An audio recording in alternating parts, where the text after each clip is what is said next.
Previously on the New World Order. Hulk Hogan, the leader and one of the former founding fathers of the New World Order, signed with TNA Wrestling. The boys were looking to get the band back together. TNA, in their infinite wisdom, decided to give these guys the straps. The TNA World Tag Team Champions. Belts that they would never properly win, and belts that they would never actually lose. Both Waltman and Hall were fired from their TNA contracts, effectively disbanding the band. Or so it would seem. As shortly thereafter, another iteration, or more accurately, a bastardization, of the team would form.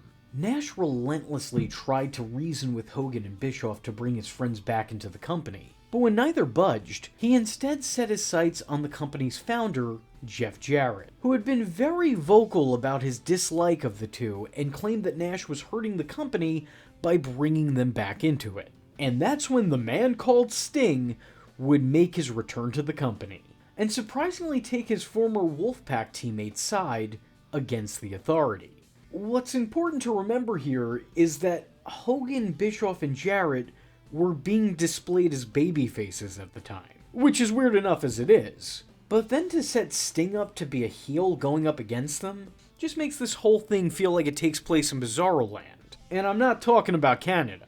Sting would start donning his red and black Wolfpack face paint, the colors he last wore in 1998, which, to be honest, felt a little ridiculous at this point. The two teamed with the former Elijah Burke, D'Angelo De Niro, who claimed to have some information on the regime.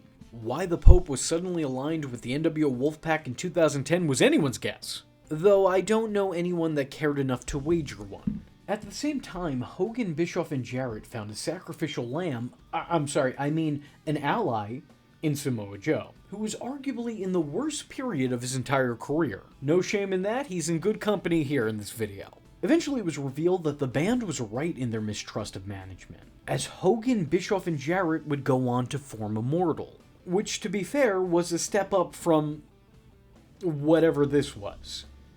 It's hard to find anything to like with this reincarnation of the group, but I don't want to point the finger at those involved on screen, because it was those who pieced this angle together behind the scenes that are to blame. Bringing in the most popular stable in all of professional wrestling history on paper sounds good, but when you realize you're not writing on that paper in 1997, but rather 2010, and the gimmick has done no good for anybody since before the new millennium, and knowing that these guys are less mobile, less relevant, and more old, you should see the problem right off the bat. There were clearly several hurdles that this version of the team was never going to overcome. First off, the group couldn't legally call themselves the New World Order, because they didn't own the rights to that three-lettered name. Another company with a different three-lettered name did, so they wouldn't even be able to properly be identified or billed on the card. Instead, they were given the name The Band, a reference to their 2000 reunion,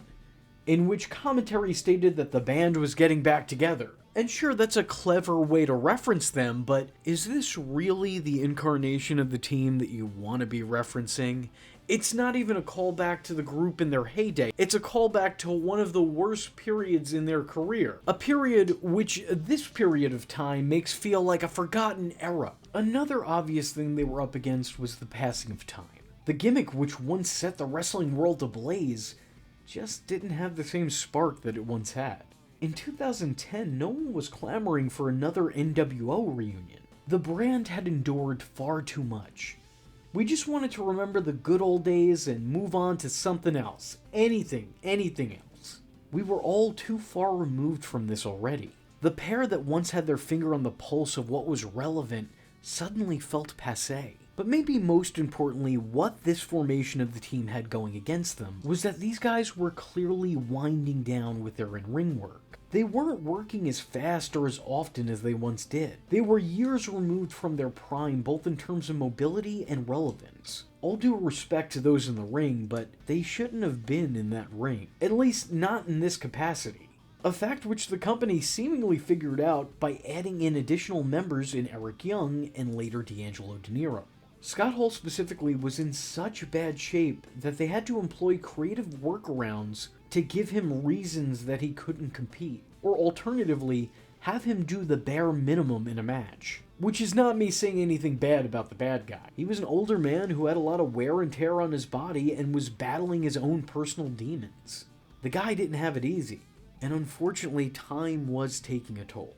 I think having these guys behind the scenes on creative, or maybe even a few of them offering up managerial services to a future star on the roster, could have been more beneficial than this. Their bodies weren't what they once were, but their minds were still as sharp as they'd ever been. They could have done something, but this shouldn't have been that something. There was merit in hiring the pioneers that shaped an industry for a generation. It's just the roles that you chose for them was not great on your part. The angle didn't resemble what it was based on. And by the end of it, the angle didn't even resemble the beginning of it. This run had failed before it ever began. In the historic run of the NWO in wrestling, their brief time in TNA is nothing more than a footnote in the postlude. I don't blame the guys for taking the money and making a return. Get paid to hang out with my friends, do minimal work, and try to recapture my glory days? Yeah, sure, where do you want me to sign? Why wouldn't they do that? The problem is really with creative.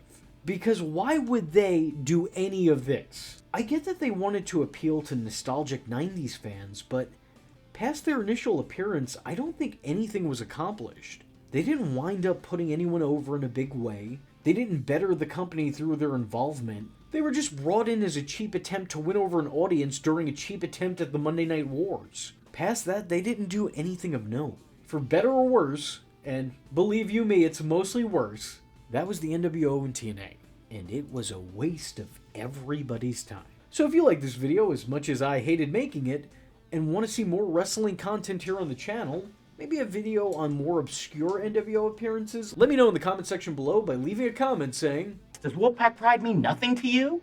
I am vengeance. I am the night, and that was V Infuso. Just remember, if you're not tuning in, then you're missing out. So, if you like the words that came out of his mouth hole, and you too would like to become a V-generate, don't forget to like and subscribe. Thanks for watching, nerds! And if you're not joining the fun, you're in for one bad day. And you know what they say about having one bad day?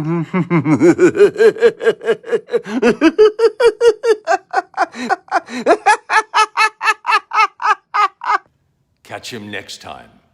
Same bad time. Same bad channel. You're still here? It's over. Go home. Go.